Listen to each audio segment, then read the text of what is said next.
Hello and welcome to World in 5. The Ministry of Industry and Commerce says it has penalized over 11,000 shops for poor labeling and selling underweight and expired products since the beginning of May. The Director of Consumer Affairs in the Ministry of Industry and Commerce, Dr. Douglas Runyowa, said more investigations are being conducted throughout the country.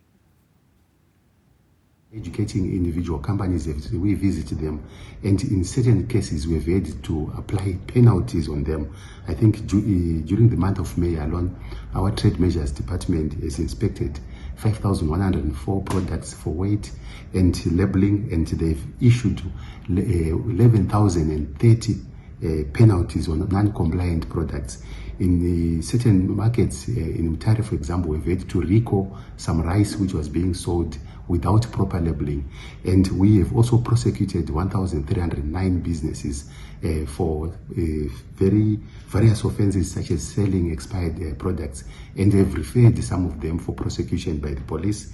We urge business to continue to adhere to good business ethics practices, and also urge our consumers to be able to reach out to us, to the Consumer Protection Commission, to our trade measures offices under the Ministry of Industry and Commerce.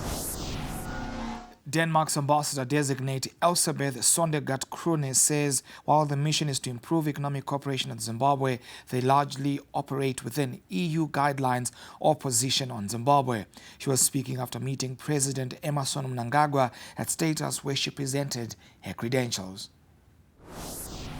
So Zimbabwe and Denmark has had good relations for many years, and my intention as a new ambassador of the Kingdom of Denmark to the Republic of Zimbabwe is to further strengthen those relations in terms of also investments and trade.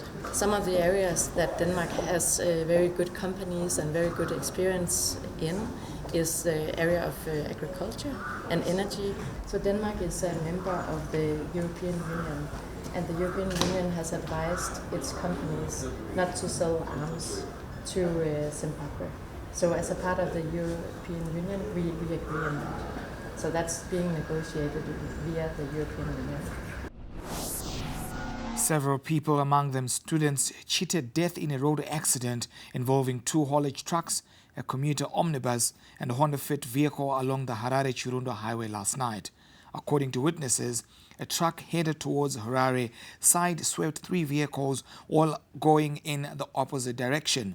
The allegedly speeding truck first hit another truck going the opposite direction before hitting a Honda Fit vehicle which had students from Chinoya High School on board. The Honda Fit vehicle was also hit from behind by a commuter omnibus, which was then hit by the same truck on the right side. Police in Zimbabwe say they are not aware of any increase in smash and grab increases in Harare as claimed by a local construction company. Masimba Holdings Limited on Tuesday released a statement highlighting an increase in cases of night muggings and smash and grab crimes in the city, mainly at intersections and upmarket shopping centers. National Police spokesperson Assistant Commissioner Paul Nyati said the organization had no right to issue such information on behalf of the police and urged the public to disregard the memo. We've addressed that. Masimba Holdings have no right to issue a statement on behalf of the Zimbabwe Republic Police, and they were engaged the company and even the loss control manager. So the public should disregard that memo from Masimba Holdings, which is circulated. If it's a memo related to Masimba, we dismiss that memo. The police cannot be taken into account for a false memo. Masimba Holdings do not have a constitutional mandate to issue a statement on behalf of the Zimbabwe Republic Police. Palestinian protesters and the Israeli army in the West Bank engaged in a tense standoff on Wednesday as Palestinians commemorated the 76th Nakba Day observed annually on the 15th of May to remember the expulsion of hundreds of thousands of Palestinians from their homes after the establishment of Israel in 1948.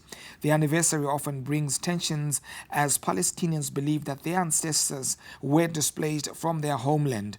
Israel stands on territory given to the Jews by Great Britain in return for their support in World War I. However, Palestinians have always claimed the land to be historically theirs. There's no way on this land but to achieve coexistence. The future is dependent on the fulfillment of UN resolutions, on adherence to international law. There's one party that can throw the other into the sea. There's no one people that can throw the other into the sea. So we will have to invest in trying to convince Israelis at large that their government is not doing them any favor. And those who claim to be the friends of Israel and are supporting the genocide that Israel is committing right now as we speak are not true friends, because your friends would tell you where the right path is, and the only right path is to the establishment of a Palestinian state. And that's it for World in 5. Good day.